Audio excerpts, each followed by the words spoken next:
From WJLA 24/7 News, this is Good Morning Washington, on your side.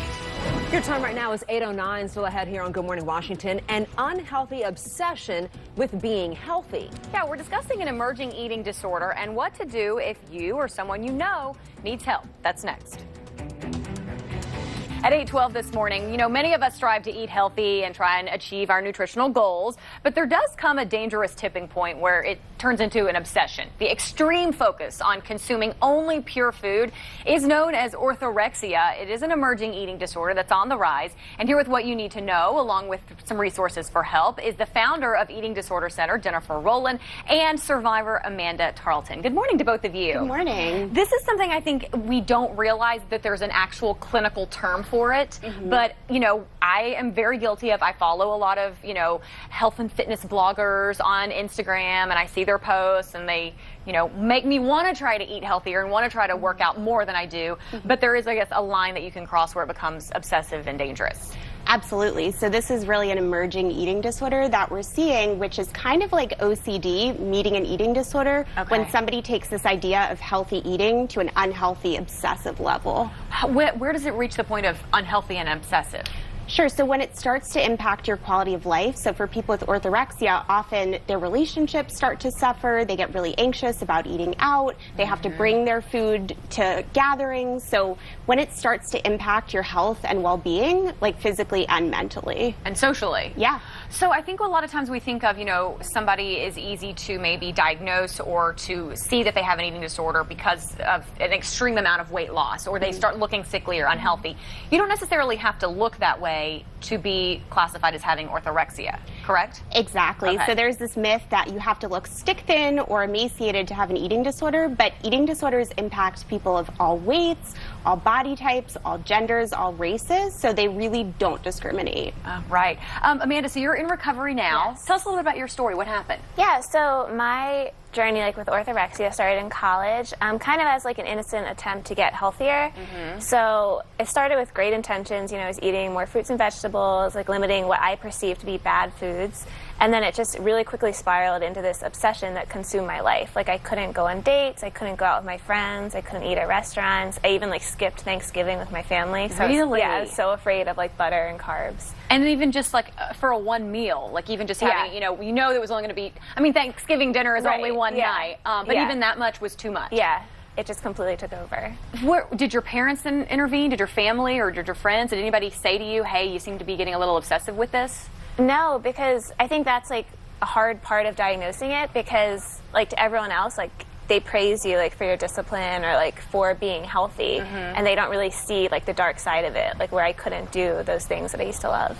Did you also find that social media kind of fed into it because you're able to look at all these other people? Yes, that definitely played a part. When you log on to Instagram and you see all these fruit bowls and all the low-calorie things, that definitely just fed everything. And Jennifer, it's interesting that hers kind of started in college, because that seems to be when a lot of girls in particular start getting really focused on their weight, whether good or bad. Is that what you see as well? Definitely, because there's this belief about the freshman 15, which bodies are developing, they're meant to gain weight, and I think that puts a lot of fear into people. Also, college is a big transitional time with a lot of anxiety, and so food becomes the vehicle through which people express underlying emotional issues. Is orthorexia just strictly about being obsessive when it comes to clean eating, or does it also include over-exercising?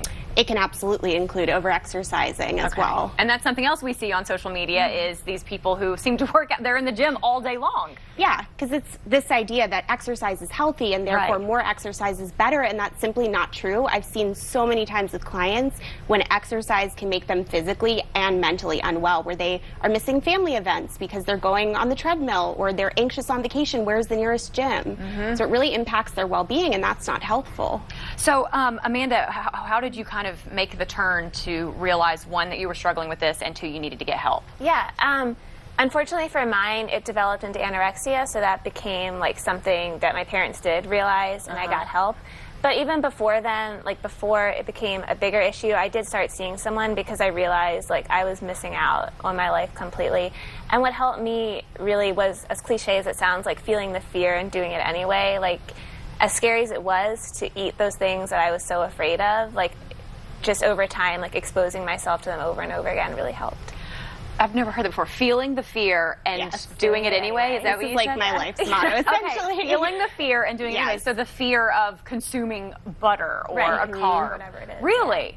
Interesting. Yeah. And so is it something that, I mean, we hear that, you know, dealing with an eating disorder is kind of a lifelong battle. You're technically not ever cured from it. You're constantly in recovery, correct? Yeah, so that's actually a big misconception. And what I see with people is obviously recovery takes time, but I do see people fully recover from this and reclaim their lives. Like, it's not something you have to deal with the rest of your life. Do you feel like you're not, you know, still pulled to only eat super clean or maybe over-exercise? Definitely not. I mean, I think I still struggle sometimes like with bad thoughts, but it's gotten to a point like where I don't act on those anymore, and I do hold on to the hope, like Jennifer says, that will eventually go away. Yeah.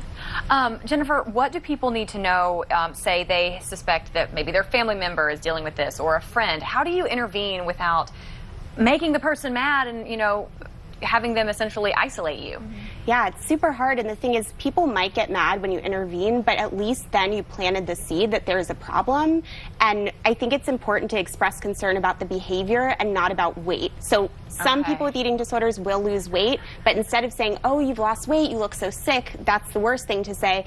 I would say something like, I'm noticing like you're not able to go out to eat with us, and I'm really worried about you. So will you meet with someone for an assessment? If it's not a problem, it's not a problem, but will you at least get an assessment?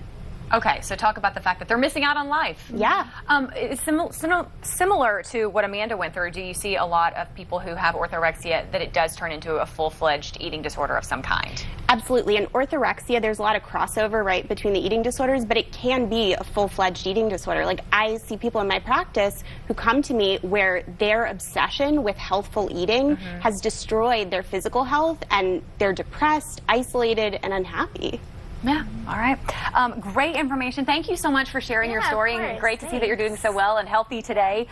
Jennifer, your website for people who want more information or maybe want to reach out to you. Sure. So it's www.theeatingdisordercenter.com. All right. Thank you so much. Appreciate it.